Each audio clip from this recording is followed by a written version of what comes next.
ಅವ್ರಿಗೆ ಚೆನ್ನಾಗಿ ಓದಿ ಒಳ್ಳೆ ಕೆಲ್ಸದಲ್ಲಿರೋ ಹುಡುಗಿ ಬೇಕು.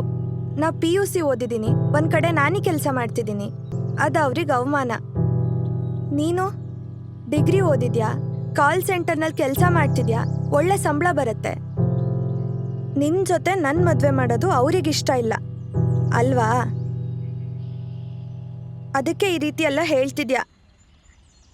ಎಲ್ಲಿ ನಾನು ನೋಡ್ಕೊಂಡು ಹೇಳು, ಸತ್ಯ ಹೇಳು.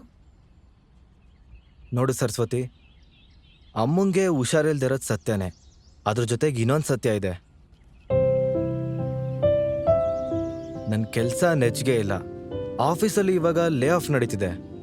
ನನ್ನ ಕೆಲಸ ಯಾವಾಗ ಬೇಕಾದರೂ ಹೋಗ್ಬೋದು, ಹೇಳೋಕ್ಕಾಗಲ್ಲ. ಅಪ್ಪ ಹೋದ್ಮೇಲೆ ತಂಗಿ ಮದುವೆ ಕೂಡ ನಾನೇ ಅಲ್ವಾ ಮಾಡಬೇಕಾಗಿರೋದು. ನನ್ನ ಒಬ್ಬನ ಸಂಬಳದಲ್ಲಿ ಇಷ್ಟೆಲ್ಲ ಹೇಗೆ ಮೇಂಟೈನ್ ಮಾಡೋಕ್ಕಾಗುತ್ತೆ ನೀನೇ ಹೇಳು. ಅದಕ್ಕೆ ನನ್ನ ಹೆಂಡತಿಯಾಗಿ ಬರೋಳು ಕೂಡ ಕೆಲ್ಸಕ್ಕೆ ಹೋಗ್ಬೇಕಂತ ಅಮ್ಮ ಆಸೆ ಪಡ್ತಿದ್ದಾರೆ. ನಾನು ಕೆಲ್ಸದಲ್ಲೇ ಇದ್ದೀನಲ್ವಾ, ಆದರೂ ನಿಮ್ಮ ತಾಯಿಗೆ ನನ್ನ ಕಂಡ್ರೆ ಇಷ್ಟ ಇಲ್ಲ. ಇವತ್ತಿಗೆ ನೀನು ಆ ಮನೇಲಿ ಕೆಲ್ಸಕ್ಕೆ ಸೇರ್ಕೊಂಡು 2 ವರ್ಷ ಆಯಿತು. ನೀನು ₹1 ತಂದಿಲ್ಲ ನಿನ್ನ ಸಂಬಳದಿಂದ. ತಪ್ಪು ತಿಳಿಬಿಡ, ಮೊನ್ನೆ ನಿಮ್ಮ ತಂದೆ ಹಾಸ್ಪಿಟ್ಲಿಗೆ ಅಡ್ಮಿಟ್ ಆದಾಗ ಬಿಲ್ ಕಟ್ಟಿದ್ನಲ್ಲ, ಅದು ನಮ್ಮಮ್ಮಂಗೆ ಗೊತ್ತಾದ್ಮೇಲೆ ನಮ್ಮಮ್ಮ ಮ್ಯಾಟ್ರಿಮೋನಿ ಸೈಟ್ಗೆ ಅಪ್ಲೋಡ್ ಮಾಡಿದ್ದು.